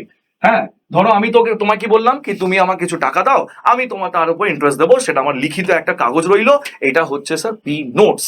তো পি নোটস মানে হচ্ছে নিগোশিয়েবল ইনস্ট্রুমেন্ট। নেগোশিয়েশন মানে কি ওই আর কি, ওইটা দেখে আমি আর তুমি একটা চুক্তিতে আসতে পারি। আর তুমি জানো কি এই চুক্তিটা যেটা আমি তুমি করলাম উইথ আমাদের সিগনেচার, এটা কিন্তু লিগাল হয়ে গেল একটা। লিগাল মানে হচ্ছে সরকার এটাকে স্বীকৃতি দেবে, সরকারই বলবে এই তো তোমার আর ওর মাঝে একটা স্বীকৃতি হয়েছে। তো সেই জিনিসগুলো কিন্তু আমাদের ব্যাপারটা ক্লিয়ার আমরা বুঝলাম পরবর্তীকালে কি স্যার এই যে চেক গুলো যেটা আমাদের নাকি মানে ধরো মানে একটা কাস্টমার বা একটা প্রডিউসার যাকে আর কি দিয়ে আর কি, তো চেক মানে হচ্ছে তুমি কাউকে চেক দিলে, এই চেকের মধ্যে লিখে দিলে কি তোমাকে আমি 10,000 টাকা দিলাম। তো এই যে একটা স্যার প্রমিসারি নোট মানে কি নেগোশিয়েবল ইনস্ট্রুমেন্ট হয়ে গেল, তো এটাই তো নেগোশিয়েবল ইনস্ট্রুমেন্ট। ঠিক আছে, নেক্সট আবার আমি কি বলবো? প্রমিসারি নোট। এই তো পি নোটস, এই তো পি নোটস মানে পি নোটস মানে প্রমিসারি নোট মানে কি যার মধ্যে আমরা একটা চুক্তি করে নিলাম। তারপর দেখো বিলস অফ এক্সচেঞ্জ, এটা কিন্তু দোকানদার মাঝে হয়, মানে একটা দোকানদার ধরো হোলসেলার একটা রিটেলার তার মাঝে একটা বলতে বিলস অফ এক্সচেঞ্জ ক্রিয়েট হয়। তেমনই কিন্তু এই যে govern by the negotiable instrument act, তার মানে দেখো আমরা যে cheque, P notes, bills of exchange যা বা আমরা নিজের মধ্যে বলতে এই করছি আর কি, তার একটা আইনও আছে আবার। তার মানে কি যদি সাপোজ ধরো চুক্তি হলো, তুমি আমাকে টাকা দিলে অ্যান্ড আমি তোমায় বললাম কি আমি ধরো কিছু বছর পর তোমাকে টাকা দিয়ে দেবো রিটার্ন, অ্যান্ড সেখানে দেখা দিল আমি দিলাম না, তো তুমি কি আমার উপর অ্যাকশন নিতে পারো? Yes of course. কেন কি স্যার এটার একটা অ্যাক্ট আছে, ইনস্ট্রুমেন্ট অ্যাক্ট 1881। এই অ্যাক্টের মাধ্যমে পরিষ্কার বলা আছে কি যদি এরকম কিছু আলোচনার বিষয় হচ্ছে তার মানে কি ওটা লিগাল হচ্ছে। তার মানে কি দুটোই সাইড থেকে দুজনকে কিন্তু বুঝতে হবে কি সাইন করার আগে বুঝে নাও কি তোমাকে এক অন্যকে টাকা পে করতে হবে, নাহলে কিন্তু সমস্যা। এই মধ্যেই আসছে চেক, পি নোটস, বিলস, আর অনেক আছে আমি পড়াবো, বাট আস্তে আস্তে করে একটু এগাই না। তাহলে সেই ক্ষেত্রে which is not a negotiable instrument sir, which is not a negotiable instrument। তার মানে negotiable instrument কি ছিল? চেক ছিল, পি নোট ছিল, বিলস অফ এক্সচেঞ্জ ছিল, তার মধ্যে কোনটা নয়? শেয়ার সার্টিফিকেট স্যার, এইটা নয়। তাই বলে লোকেরা বলে না কি স্যার শেয়ার কিনেছিলাম লস হয়ে গেল আমার আর টাকা পাবো না, দ্যাট মিনস কি sir share certificate is not the part of the negotiable instrument, that's it. আর যেটা আছে তোমার সামনে আমি রাখলাম cheque, bills of exchange, P notes, that's it. Clear? চল, যদি বুঝতে পারি তাহলে একটু কমেন্ট বক্সে কমেন্ট করো হ্যাঁ স্যার আমি বুঝতে পারছি, আস্তে আস্তে করে এগাই তাহলে। ক্লিয়ার? আর যদি না করো তাহলে তবুও বলো স্যার আমি বুঝতে পারছি না, তাহলে চলো না এক অন্যর সাথে কিন্তু একটু বুঝি না, জিজ্ঞেস করো না আমাকে কি স্যার এই জিনিসটা একটু ডিটেলসে বলবেন, অবশ্যই বলবো। চলো নেক্সট হচ্ছে এনপিএ। স্যার এনপিএ টা কি স্যার? এনপিএ ফুল ফর্ম কি? Non performing asset. ঠিক আছে, মনে রাখবে এটা স্যার কি। ধরো তুমি রাম, আমি শ্যাম, ঠিক আছে, এই রাম শ্যাম। এবার ধরো আমি শ্যাম, তুমি রাম, তো আমি বেসিক্যালি তোমাকে লোন দিলাম, আমার নাম হচ্ছে এসবিআই। তো সেই হিসেবে আমি এসবিআই ব্যাংকের থেকে ডিল করি, আমি ব্যাংক হিসেবে তোমাকে লোন দিলাম অ্যান্ড বললাম তোমার লোনের ইএমআই মাসে মাসে এই পড়ছে। ভালো করে শুনবে, আমি কিন্তু এসবিআই ব্যাংক, আমার নাম এটা, তোমার নাম এটা, তুমি লোন নিচ্ছ আমার থেকে অ্যান্ড তুমি আগামী 3 বছর 5 বছর হোক তুমি টাকা পে করবে আমায়, তাই তো? এবার হলো কি তুমি যে লোনটা নিচ্ছ তার ইএমআই প্রতি মাসে তোমাকে দিতে হবে, সেটা তোমার আমার চুক্তি হয়েছে। ক্লিয়ার? দেখা গেল কি তুমি আগামী বলতে সবকিছু ঠিকঠাক দিচ্ছিলে, দেখা গেল কি আরো বলতে গেলে 2-3 মাস পর থেকে তুমি ঢিল ছাড়তে শুরু করলে, না ইএমআই পে করতে পারবো না, ইএমআই দিতে পারবো না। এবার দেখা গেল কি আমি তোমাকে ফোন করছি বা নোটিশ পাঠাচ্ছি অ্যাজ আ ব্যাংক কাস্টমারকে কি দেখো ভাই টাকাটা দিয়ে দাও, ইএমআই হিসেবে তোমার কিন্তু লোন দেওয়া হয়েছিল তুমি দিয়ে দাও, তুই বলছে না এটা ওটা সেটা। তো আগামী যদি 30 দিন, আবার 30 দিন, আবার 30 দিন, তার মানে কি আগামী 2 মাস 3 মাস পর যদি দেখা যায় কি তুমি একদমই টাকা দিচ্ছ না, তাহলে আমি তোমার বলতে অ্যাকাউন্টের পাশে লিখে দেব এনপিএ ডিক্লেয়ার। তার মানে কি আমার মনে হয় কি তুমি সেই টাকাটা দিতে পারবে না। আমি একটা ভাবনা চিন্তা করে লিখে দিলাম। এবার যদি লিখি তাহলে তোমার নামের পাশে এনপিএ ডিক্লেয়ার হয়ে গেছে, কিন্তু তার মানে তুমি সেই টাকাটা আর দিতে পারছো না। তো দেখা গেল কি তাহলে এনপিএ ডিক্লেয়ার সেইভাবে হবে। আর এনপিএ এরকমই যদি তোমার সাথে হয়েছে, আমার মানে কি আমার ব্যাংকের মধ্যে এনপিএ ডিক্লেয়ার হয়েছে, কেন তুমি আমাকে টাকা দাওনি, তাহলে আশেপাশে যত কাস্টমার আছে তারাও যদি একই কেস করে কি আমি লোন দিচ্ছি তারা টাকা দিচ্ছে না, তাহলে বলো না ব্যাংকে মার্জ হবে না, ব্যাংকে যুক্ত হবে না? তাহলে ভাবো একটা দোকানে দোকানদার বিক্রি করছে জিনিস, অ্যান্ড খরিদার আসছে অ্যান্ড সে ধারে নিয়ে যাচ্ছে মালটা। আর যত বেশি ধারে নিয়ে যাবে, মানে ধরো সবাই যদি ধারে নিয়ে যায়, তাহলে কি হবে? দোকানই তো বন্ধ হয়ে যাবে স্যার, তাই তো? তো সেখানে কিন্তু আমরা যদি বুঝি এইভাবে কি ব্যাংকের মধ্যে স্যার কাস্টমার এলো, কাস্টমার লোন ইএমআই দিচ্ছে না, তাহলে আস্তে আস্তে করে ব্যাংক তো মার্জ হয়ে যাবে, ব্যাংক তো বন্ধ হয়ে যাবে। তো তোমরা যদি জিজ্ঞেস করো আচ্ছা স্যার ব্যাংক কেন মার্জ হয়ে যায়, ব্যাংক কেন যুক্ত হয়ে যায়, আরে বিকজ অফ দা ওই ব্যাংকের মধ্যে এনপিএ বেড়ে গেছে বলে। ক্লিয়ার? এই হচ্ছে ব্যাংক। তাহলে এনপিএ ডিক্লেয়ার হয় কতদিনে? 90 ডেজ। হ্যাঁ স্যার, আমি বলেছিলাম না কি 3 মাস টানা যদি তুমি আমাকে কন্ট্যাক্ট না করো বা ব্যাংকের ইএমআইটা ফেল করো, না দিতে পারো, তাহলে তোমায় আমি এনপিএ ডিক্লেয়ার করে দেবো। তার মানে তোমার নামে কেস চলবে এটাই, তুমি আমার টাকাটা পে করো। তো ওই জন্য জিজ্ঞেস করেছিল একটা ব্যাংকের question, sir NPA declare how many days? তাহলে আনসার 90 ডেজ, রাইট? এবার হচ্ছে কথাটা কি স্যার বেসাল নর্মসটা কি? বেসাল নর্মসটা হচ্ছে এরকম একটা নর্মস মানে পলিসি যার মধ্যে রিস্ক ম্যানেজমেন্ট গুলো মেজার হয়। যেমন আমি বলি, ধরো একটা ব্যাংক লোন দিল, সে লোনটা দিচ্ছে, সে লোনটা দেওয়ার পর সে বলছে ঠিক আছে টাকাটা কিন্তু আমি দিয়েছি, ফাইন, আমি টাকাটা পাবো কিনা সেটা আমি জানি না, কিন্তু কতটা রিস্ক আমার থাকবে সেই রিস্কটাকে তো মেজার করতে হবে। ধরো একটা বেরোজগার, সে এলো ব্যাংকের মধ্যে, সে বলছে আমাকে টাকা দিন, লোন দিন, তো সেটা আমি দেবো ধরাই? আরে আমি তো আগে দেখবো না, সে তো চাকরি পাইনি এখনো। এবার সে রিস্কটা বলতে আমি যদি মানে পড়ি, তাহলে আমাকে তো ওপরে খবর দিতে হবে কাকে? আমার বাবাকে, নাম হচ্ছে আরবিআই।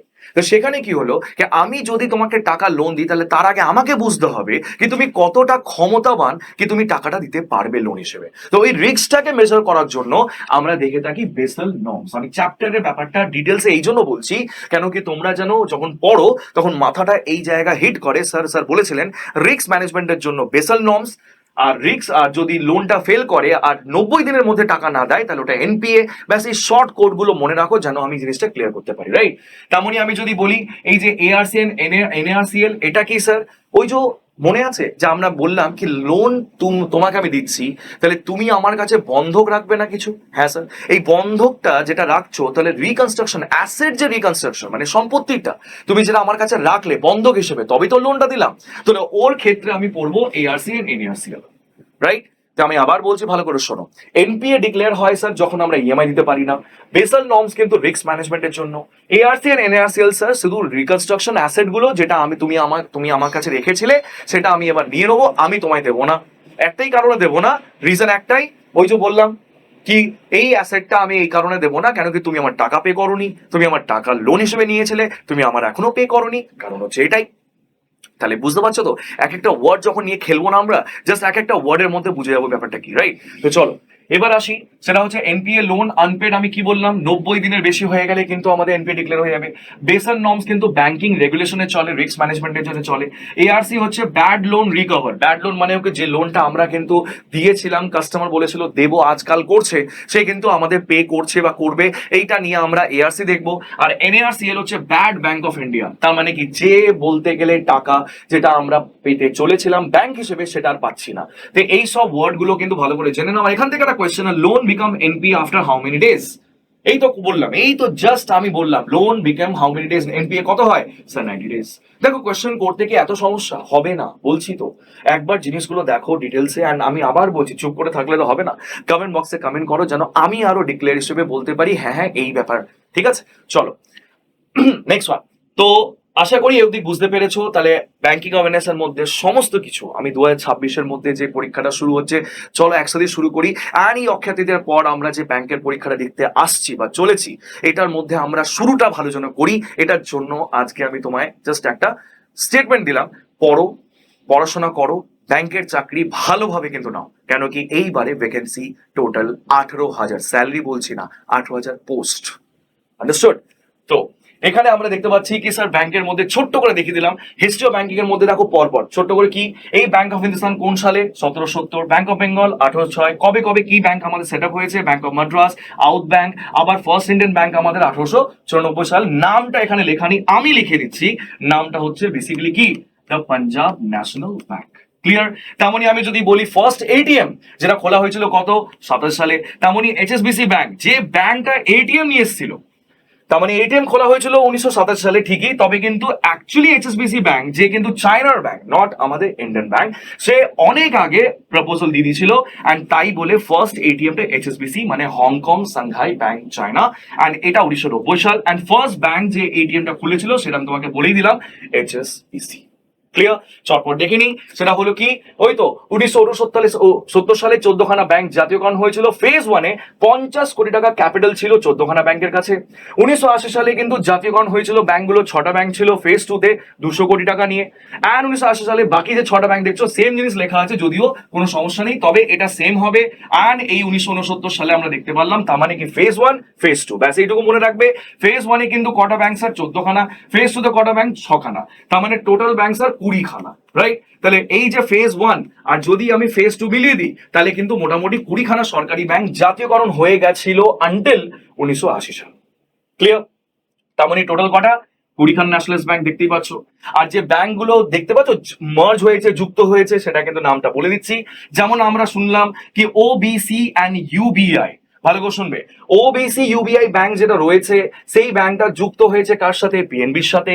তেমনি আন্ধ্রা কর্পোরেশন ব্যাংক রয়েছে কার সাথে, ইউনিয়ন ব্যাংকের সাথে। তেমনি এলাহাবাদ ব্যাংক রয়েছে আমাদের ইন্ডিয়ান ব্যাংকের সাথে। তেমনি সিন্ডিকেট ব্যাংক রয়েছে কানাডা ব্যাংকের সাথে। তার মানে এখানে ওই যে জায়গাটা বলেছিলাম মনে আছে কি ব্যাংক যুক্ত কেন হয়, ব্যাংক মার্জ কেন হয়, মনে আছে তো? সেই জায়গা কেন, বিকজ এনপিএ আমাদের বেড়ে গেছে। হ্যাঁ স্যার এই সব ব্যাংকের এনপিএ বেড়েছে, তার মানে 90 দিনের পর কিন্তু কাস্টমাররা লোন ইএমআই দেয়নি, অ্যান্ড বলে ব্যাংক কিন্তু অনেক চেষ্টা করেছে, স্ট্রাগল করেছে, তারপর লাস্টে ব্যাংকটা যুক্ত হয়ে গেল ওই ব্যাংকের সাথে। তার মানে এখন টোটাল যদি ব্যাংক কাউন্ট করি 1 2 3 4 5 6 7 8 9 10, তার মানে 10টা ব্যাংক 4টের মধ্যে যুক্ত হয়েছে, রাইট? 10টা ব্যাংক 4টের মধ্যে যুক্ত হয়েছে, তার মানে 10টা ব্যাংক কেন যুক্ত হয়েছে, কেন কি এনপিএ বেড়ে গেছে। এটা কমসে কম তো তুমি আশেপাশে লোকেদেরকে বলতে পারবে। কি যদি কেউ জিজ্ঞেস করে আচ্ছা ব্যাংক কেন বলতো বন্ধ হয়ে যাচ্ছে, তুমি বলবে কি ওই তো এনপিএ ডিক্লেয়ার হয় 90 দিনের পর, তাই বলে কাস্টমার লোন দেয়নি বলে, অ্যান্ড আমাদের ব্যাংকের ক্ষতি হয়েছে বলে ব্যাংক মার্জ হয়েছে। অ্যান্ড কোন সালে ব্যাংক মার্জ হয়েছে স্যার 2019-এ। অ্যান্ড 2019-এ যে মার্জ হয়েছে সে ঠিকই, তবে তার আগে কটা ব্যাংক ছিল স্যার, 20টা ব্যাংক ছিল। এই 20টা ব্যাংক বলতে গেলে কিভাবে পেলাম, ওই তো 1969 সালে 14খানা ব্যাংক, ফেজ 1 কত ক্যাপিটাল ছিল তাদের কাছে 50 কোটি, তেমনি 80 সালে 6টা ব্যাংক, ফেজ 2-তে কত ক্যাপিটাল ছিল 200 কোটি। এটা আমি কেটেই দিলাম, কেন কি এটা জাস্ট দুটো একসাথে আছে বলে আমি তোমাকে দুটো নিলাম। তাহলে এই যে তোমার বলতে 14 আর এখানে 6 মিলিয়ে 20, নিচেও লেখা আছে, পড়তে পারো। ক্লিয়ার? তো কেন না আমরা এই জিনিসগুলোকে একটু ইজি করে দিই, রাইট? চলো আর নেক্সট কি বলো, ইম্পর্টেন্ট ব্যাংকিং ফার্স্ট ব্যাংক হিসেবে খোলা হয়েছে। ফার্স্ট মানে একটা হয় না কি আমি এই প্রথম স্যার আমি পাস করেছি পিওতে, স্যার আমি ফার্স্ট র্যাঙ্কে পাস করেছি, এই যে নামটা ফার্স্টই থেকে যায় স্যার। তোমাদের এরিয়াতে ফার্স্ট হিসেবে তুমি যদি পিও ক্লার্ক পাস করো দেখবে তুমিই কিন্তু ফার্স্ট হয়ে গেল। তো এইভাবে ব্যাংকও একটা একটা টাইমে ফার্স্ট হয়েছে, কিভাবে ওপেন করে ব্যাংকটা, বা কিছু একটা নতুন কিছু সে নিজের মধ্যে আবিষ্কার করেছে বলে আর কি। তো সেই যেমন কি, তো ফার্স্ট সেভিংস ব্যাংক অ্যাকাউন্ট কে খুলেছিল, প্রেসিডেন্সি ব্যাংক। হ্যাঁ, তারপর হচ্ছে first credit card. Credit card তুমি জানো ডেবিট কার্ড যেমন তোমার হয়, ক্রেডিট কার্ড ব্যাংকের হয়। আর সেই ডেবিট কার্ড মানে হচ্ছে তোমার টাকা তুমি তুলবে, ক্রেডিট কার্ড হচ্ছে ব্যাংকের টাকা তুমি তুলবে। তাহলে সেই ক্ষেত্রে লোন হিসেবে, তার মানে ICICI bank. First mutual fund. Mutual fund শুনে অনেকের মাথায় একটা জিনিসটা ক্লিয়ার হচ্ছে, মিউচুয়াল ফান্ডটা কি। দেখো মিউচুয়াল ফান্ড কিছুই নয়, সমস্ত মানুষেরা যে টাকা রাখে একটা জায়গা, সেটাকে একটা ফান্ড ক্রিয়েট করা হয়, আর ফান্ডটাকে চালায় হচ্ছে একজন। ফর এক্সাম্পল তোমার গাড়ি আছে 4 চাকা, চালাচ্ছে কিন্তু ড্রাইভার। ভালো করে শোনো, তোমার গাড়ি আছে 4 চাকার, চালাচ্ছে কিন্তু ড্রাইভার। তাহলে ড্রাইভারটা গাড়ি চালাচ্ছে বলে গাড়িটা ঠিক আছে, তার মানে হলো কি 4 চাকা গাড়িটা হলো তোমার একটা ফান্ড। ভালো করে শোনো, 4 চাকা গাড়িটা হলো একটা ফান্ড, অ্যান্ড ফান্ডের সামনে বসে আছে ড্রাইভার। ড্রাইভারের নাম হচ্ছে এসবিআই বা ইউটিআই, দেখো এখানে লেখাও আছে। তাহলে ইউটিআই ফুল ফর্ম হচ্ছে unit trust of India. Mutual fund কিন্তু শুরু করেছিল এরা। তো মিউচুয়াল ফান্ডটা এখন তুমি মার্কেটে অনেক নাম শুনবে, SBI, ICICI, PNB mutual fund অনেক আছে। তার মানে first overseas branch bank of Baroda খোলা হয়েছিল Hong Kong. First talking ATM. Talking ATM মানে কি, এটিএম তোমার সাথে কথা বলে। হ্যাঁ স্যার, কথা তো বলে না। না, কথা কি বলবে তোমায়? কি তুমি কেমন দেখতে? না স্যার, কথা বলে এইটা কি, তুমি প্লিজ টাইপ ইউর নাম্বার বা কালেক্ট ইউর ক্যাশ বা ইনসার্ট ইউর কার্ড, এটা বলে তো। তো এইটাই হচ্ছে টকিং এটিএম স্যার। তো এটিএম যে কথা বলে সেটা ফার্স্ট কে নিয়েছিল দেখো ইউনিয়ন ব্যাংক অফ ইন্ডিয়া। তেমনই আমাদের নিউ ইয়র্ক স্টক এক্সচেঞ্জ, তার মানে কি এই যে স্টক মার্কেট, শেয়ার মার্কেট যেটা আমরা শুনেছি আমাদের ইন্ডিয়াতে বম্বে স্টক এক্সচেঞ্জ বলে একটা স্টক এক্সচেঞ্জ আছে, সে তেমনই কিন্তু আমেরিকাতে স্টক এক্সচেঞ্জ রয়েছে, নাম হচ্ছে নিউ ইয়র্ক স্টক এক্সচেঞ্জ।